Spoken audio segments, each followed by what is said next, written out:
Normally when I do these videos, I just jump straight into, hey, look, I did this, but I don't really ever give any theory into exactly what's going on. I'm going to start doing the theories behind these projects with this video here. So before we see the demo, of everything that I'm going to go over here, I'm actually going to go over it and exactly what I'm doing here. So first of all, we'll start with what Elite Dangerous Data is. Elite Dangerous is a game by Frontier that I've been playing for a while with my kids, and it's just a space exploration, trading, combat kind of game. Pretty cool. I've been playing it for a while. Actually, I've laid off lately since I've been working on all these projects, but it's really good to look at the data that we're working with. I've written other blog posts before about how this data works. Really, everything you do in the game is stored on your local computer in a file, in the journal logs, and you can pretty much use it for whatever, and it's all JSON data. You can look into it, and I'll go more deeply into all that, and how you get the data and all of that in some other in another video or another post at another time. But for now, we're just going to work with the data that I know we have. You can look into the different Elite Dangerous market connectors, and that's where all this data comes from. And there's a whole great big, group of people behind it. And a lot of people use it, and that's what makes me able to do this. So anyway, we'll look at the data. So the data you get, we'll go to the raw JSON. It pretty much looks like this when you get it from the socket that we're going to look at here in a minute. Well, except for the index part. The index part and all this stuff up here is all Elasticsearch stuff. But anything under the source that you see here, this all came from the data that we're going to get, or that we're going to look at here in a minute. So this is the data that I use, that I push into WebGL. Specifically,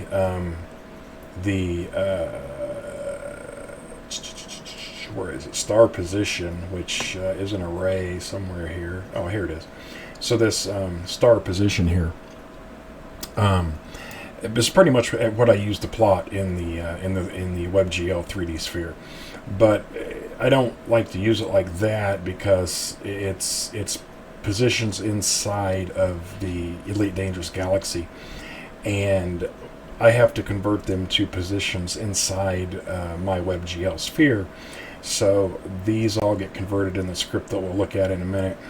And they end up here in the send star, which gets added before the packet gets sent to Elasticsearch and before it gets sent to the WebSocket. I added it as just your standard XYZ and then your XWeb, ZWeb, YWeb, whether you're all divided by a specific number, which is in the script over here. And then I just went ahead and chained it all together in a string called coordinates text, in case that's easier to use anywhere. In Java, or at least with 3JS, it's actually not. I thought it would be, but it's actually not because 3GS wants these floats and not a string. So anyway, that's the data that we're working with. I'm only, in this run that we'll see at the end of this, I'm only plotting on FSD jumps,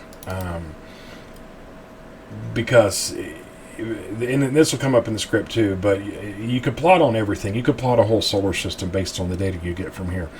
But for this first run, since it's really my first deep dive into 3.js, I just want to stick to jumps because I don't want to overload the vertice array with a bunch of stuff that I don't really have textures in for yet. So we're just going to look at jumps, and then after you get to the jump, you get the star position, and then you do the conversion to the send star data. So anyway, here is the X term where it was running. I stopped it so we could see, just to see where it starts. It's pretty simple. When I'm running it full time, it runs from PM2, but right now I just run it directly from Node, just because I'm still debugging it. So we run that, and the way this is set up is it doesn't really wait for a WebSocket connect. It automatically starts trying to send to a WebSocket even if one's not open. And I hadn't really planned on doing this, so I don't have the tab open. But you can see the data is getting pushed into Elasticsearch because as soon as we did that, it started updating again. So if we change this the last 1 minute, we should see that there's current data in there now. But yeah, I hadn't thought about doing this, but let me bring up that web page where that is, and we can just see it working as I talk through this. So right now you can see it starting to draw planets, and you can see it draws planets as they pop up over here. This is really not the most efficient way to do this. It really is just a proof of concept. Can I do this way? And then I'll lock everything down into a more permanent kind of form. Right now it's all just a hack program where I pulled pieces from here and there to make it, to get the proof of concept that yes, I can do this.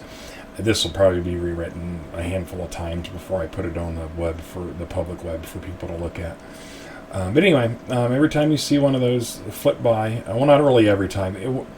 The reason you're seeing this is an object, a JavaScript object that keeps track of coordinates that have already been plotted into WebGL.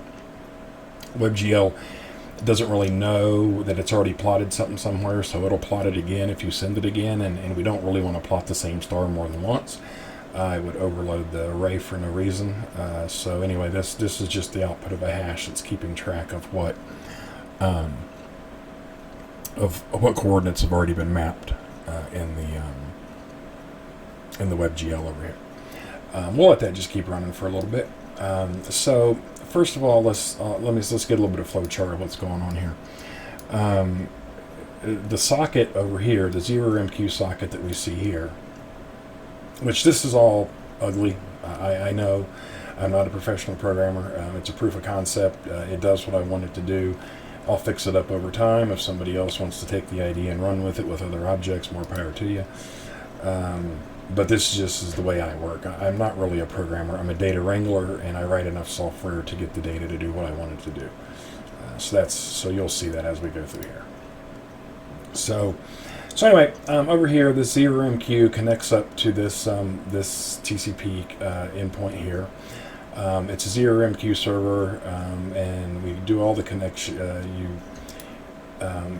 You load the module here, and then you connect to it here, and then you subscribe here. The way that now most of this stuff came from the EDDN GitHub repo.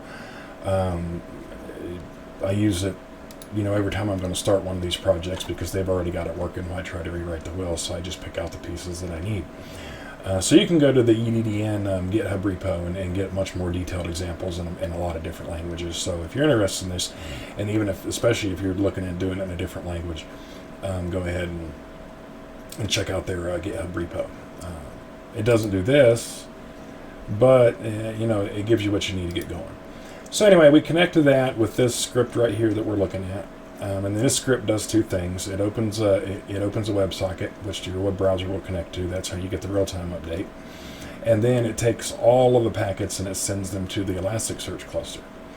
The WebSocket query host isn't in play yet, but it will be for a lot of reasons. Main one being to let you could replay the last hour of jumps, or you could, as I add more features and more analytics to the website. This will take care of all of the analytics, all the aggregations, and everything. Really, it's just a WebSocket relay between your browser and Elasticsearch. But yeah, it's going to make it pretty fun to play with, especially when I've got a lot more data in the system. So anyway, this is pretty much it's just as simple. The data comes from the socket into this script over here. And then that script opens a WebSocket and starts sending to here, and then it opens, it actually does an ingest to port 9200 on Elasticsearch here, and we'll go over some of that in the script because we'll skip through it. So anyway, let's run through the script real quick. I'm not going to go into a detailed breakdown of how every single thing works, just to run through of why it's doing what it's doing. One thing I did forget to add to this here, because it's sort of transparent in the background, is the web page actually runs on Nginx. So there would be an Nginx here an Nginx here between this script and the web browser, because it's what renders the page, and then the web browser connects back to the WebSocket. Yeah. I'll do, when I do the blog post, I'll update this so it actually shows the Nginx web server in there. But really, the Nginx, like I said, it only really comes into play once when the page is initially loaded, and then everything else happens across the WebSocket. So anyway, over here, we load our modules, zlib. We need zlib because the data coming from ZMQ for EDDN is zlib compressed, so we uncompress it on the fly later on, and then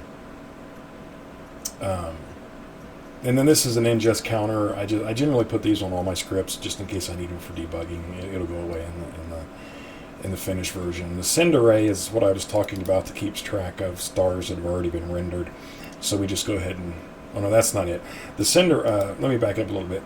The send array is actually the array that gets sent to the Elasticsearch. I use a bulk ingest because sometimes the traffic here can get a little heavy and I don't want to send one at a time. So this is what holds the array that gets bulk sent to Elasticsearch. We'll go over that in a minute. This is all here. Generally, if you were going to do an Express web page, it is all here. And I may need to clean some of this out. I just brought this over from one of my other scripts. But it's just here. It really, when I'm going to serve it from Express, I serve static content from a directory named pub. This is actually here because that's where the socket opens. So yeah, so generally this just turns on Express, sets up the socket and all that. This is the client WebSocket server variable that we will use to send data to the web browsers.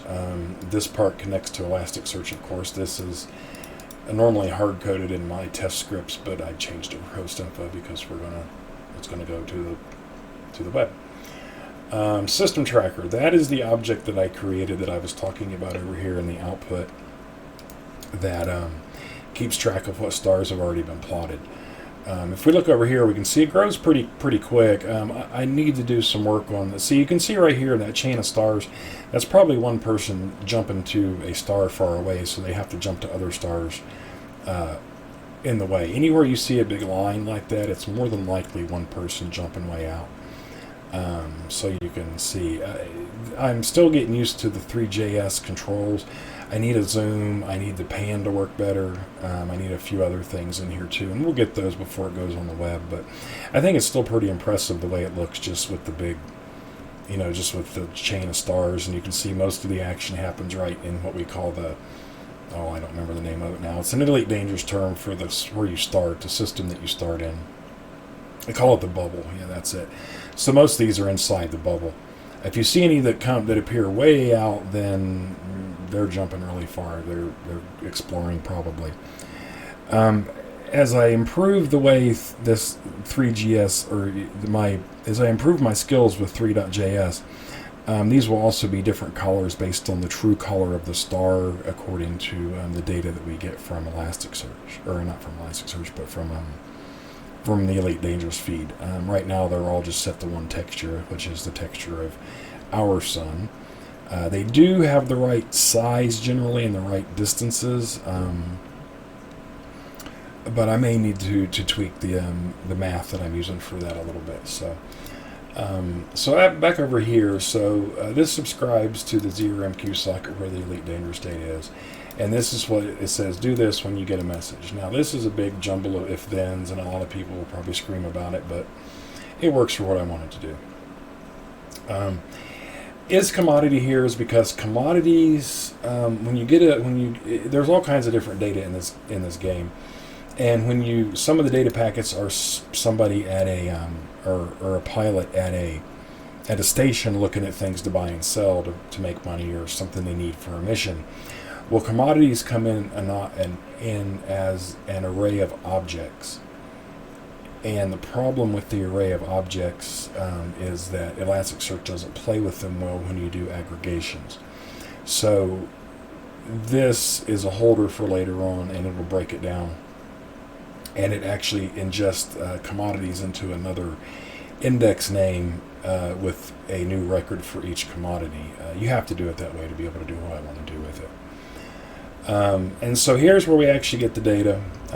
We turn it into, I call it JSON data. I do this in almost all of my scripts. It's just an objects that hold the JSON that got converted. So it parses and zlib inflates the topic, which is your message that came in from EDDN. These actually I'll be deleting. They're left over. Ignore them. They're left over from another script where I was testing something. materials, the reason we have to do this here is when you get data in the materials, it also is an object or an array of objects, which Elasticsearch and Combine don't play well with. So I break that down, and I loop through it, and then I put them in with a new field name like that with the name of the field. It's materials like gold, silver, palladium, things you use in the game, but I need it in a different format to use it for aggregation. So it does all that here. And actually, I see a mistake I already had there. Let's see, yeah, because it's deleting it before it's done with the loop. So we'll take that and put it over here. But anyway, that's how my testing is. And I'm not really focused on materials right now, so I haven't gone back and looked at what I'd done. I'm focused on the star map, which is getting pretty nice over here. So anyway, that does that. Composition is the same way as materials. It's either ice, rock, or metal, and you have to do the same thing. Now here I delete it right inside there because it's not a loop. It's only a one-time thing. Do this, this, and this, and it can be done. Up here, it's always ice, rock, and metal. Up here, materials to be different sets of materials depending on where you're at. So that's why I do the loop. But yeah, that would have broken that. Commodities, I was explaining that above. Same thing. You do the for loop. And these actually get ingested on their own. So it loops through all of those. It does the work. It adds some key info needed, which is the station name, the system name, and all that. And then it pushes them to an array, and then it ingests them. Now, you can see right here, I'm resetting the array every time this if-then fires. So I don't have to worry about doing a delete or anything down here, because it'll always do that. And it'll only do this if commodities are part of the message package, and then it goes into Elite Dangerous Commodities production.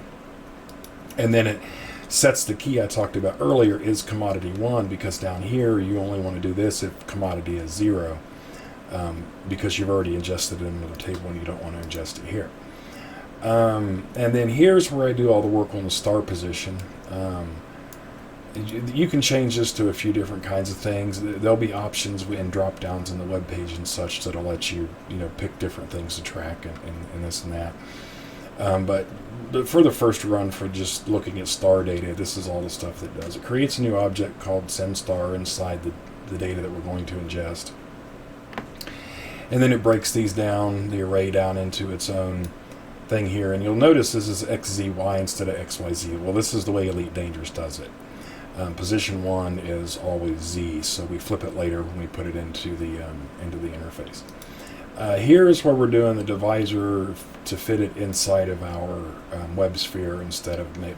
If I didn't have this here, they would be like way out and you would never see them, because it's based on the size of the galaxy and not the size of my web sphere.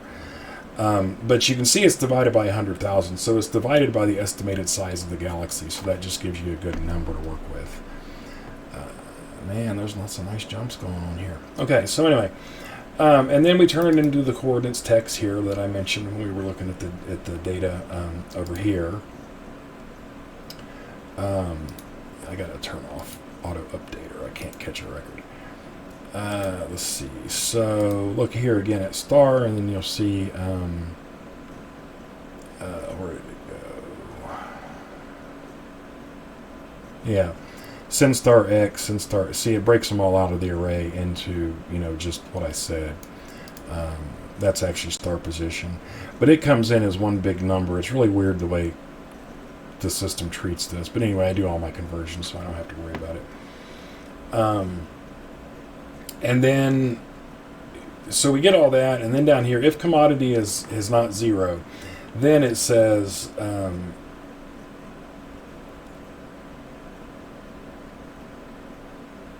I remember why, okay, now that I'm down here, I remember why I declared the sort hash value above.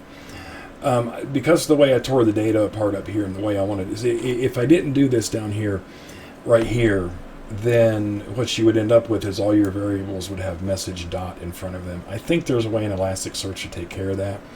But for me, it was easier just to manipulate the data on the fly. So it takes the message and puts it in the sort hash, and then it makes the header, because I want the header, but I still want it to have the header tag. And then we push them into the send array, and then we increase the ingest counter. If the ingest counter is greater than or equal to 20, which means send it once you have 20 records, then send it to Elasticsearch, reset the counter, reset the array. So that's pretty much just a simple overrun of how that works.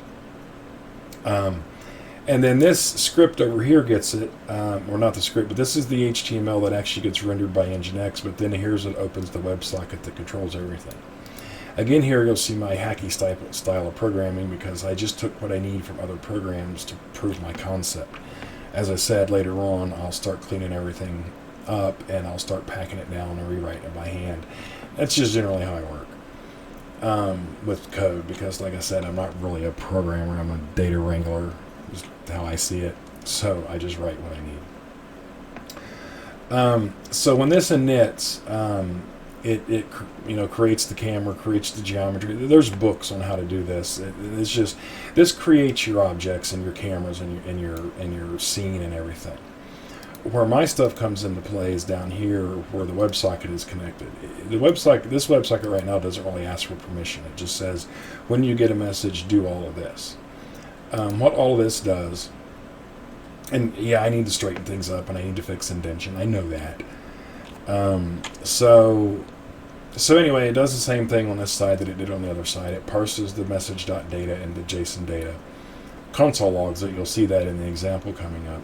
And then the vertices that it pushes are what we created over here, which were the this one will actually I figured out will actually use the array as it comes from Elasticsearch, or as the array as it comes from 0MQ. So I just use that directly. These are here for when I was testing another 3JS thing that used the plain values were like -1 to 1, and I didn't quite figure that out, but I'll get there. So this every time a new message come in, it does all of this stuff, which pretty much adds the new thing, the new stars. Now, as far as the size, right now I'm using a JSON data.radius divided by a big number. I forget what I put there. 20 million. That may get adjusted over time after I figure out what works better for, visible stars versus not visible stars and so on. So all this will get added up when I start cleaning this up to head it towards the web. But right now, that's just what it does. Every time it gets a message, this is what creates the new star. One thing that we'll have to change is I set the sprite up here, and this is the image that you see. And this will have to change. So this will end up getting moved down here, and it'll have to change depending on the temperature of the planet, which I can get, but before I can get into doing the temperature, or not the temperature of the planet, but the temperature of the star, the red stars, the blue stars, the white stars. But the WebSocket alone could do that if I wanted to create an object that held all of that information about a star, because an FSD jump does not show you that information about a star. So I either would have to hold it, I'm either going to have to hold it in an object in the node program, or, which would be faster, or query Elasticsearch every time to set the right texture based on the star color. Probably will look at trying to do it by holding it in an object. You'll see that when I do the next update. So anyway, that's generally how it works. I'm still figuring all this out. I put this project on the shelf almost 3 years ago because I just could not figure out how to do anything at all in WebGL, even using 3JS. And it just started clicking, and so now we're going to see it in action. This video was originally 16 minutes long. I sped it up to 1.5 minutes, and just check it out and see where it's headed.